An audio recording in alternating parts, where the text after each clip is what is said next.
American imperium that is taking over the world are all meant to serve one mission: to pave the way for the state of Israel to wage a big war.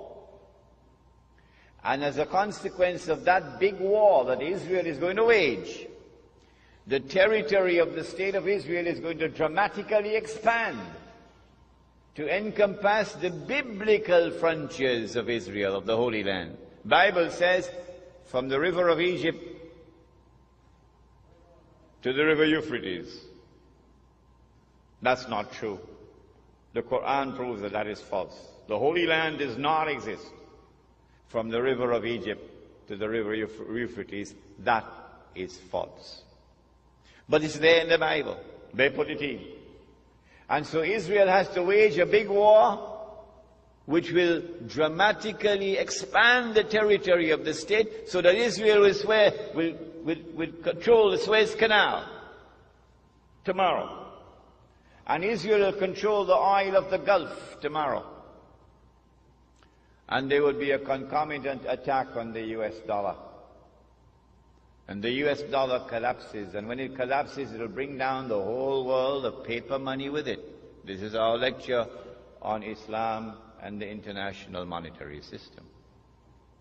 When Israel wages that big war, I expect that Israel will unleash weapons of warfare we've never seen before.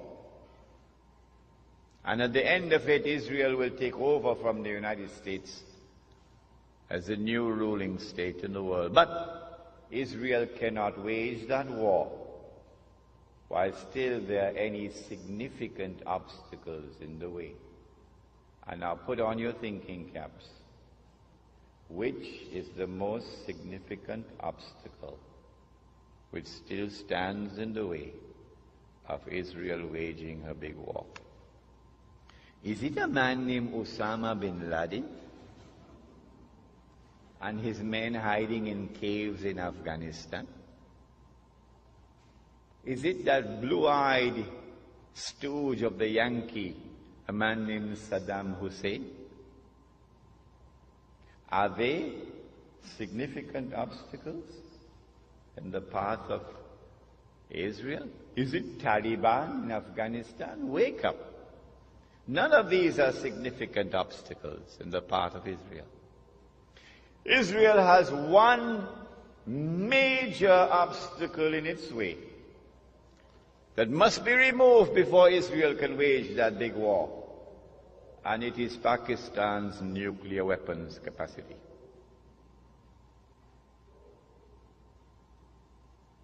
And coupled with that is Iran's missile capacity. And so all the hullabaloo we're going through now, all the maneuverings on the chessboard of the world, are all intended to culminate with the destruction of Pakistan's nuclear capacity. That is around the corner. That's about to take place. Pervez Musharraf, of course, is playing a very significant role in it. I expect that Israel will be able to wage a big war probably within the next 5 to 10 years. But Allah knows best. When Israel wages that big war and replaces the United States as the ruling state in the world, the first ruling state was Britain. The second ruling state was the United States. The third and the last would be this imposter, the state of Israel.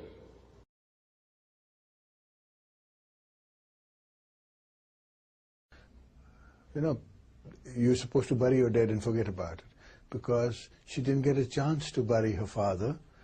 That pain she always carried, but then she converted that pain into strength.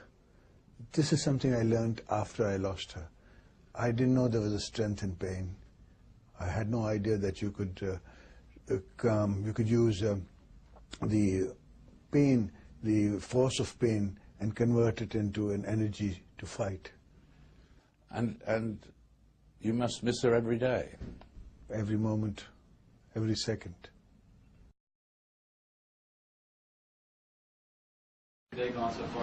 It's going great. Very informative and helpful, and a lot of good people share an appreciation for America. How are you? So nice to meet you. I'm honored to meet you. Thank you. You are so nice. Thank you. Now I know why the America is doing the bad too. Shake hand, please. Excuse me, shake hand, please. Close again. I might have. Okay, guys, thank you. Okay, guys, couple more. Thank you very much. Thank you, guys. If everybody please head out this way. Peter, if you want to walk to your right, please. Thank you. Thanks, guys. Please, thank you.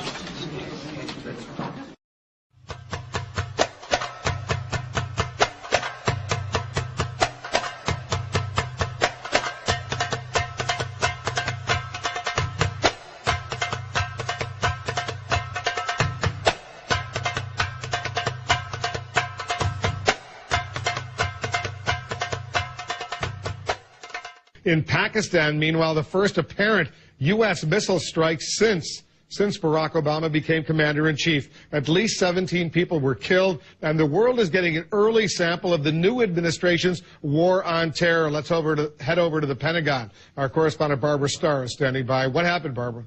Well, Wolf, the president is now exercising his authority as commander-in-chief, and the world is watching.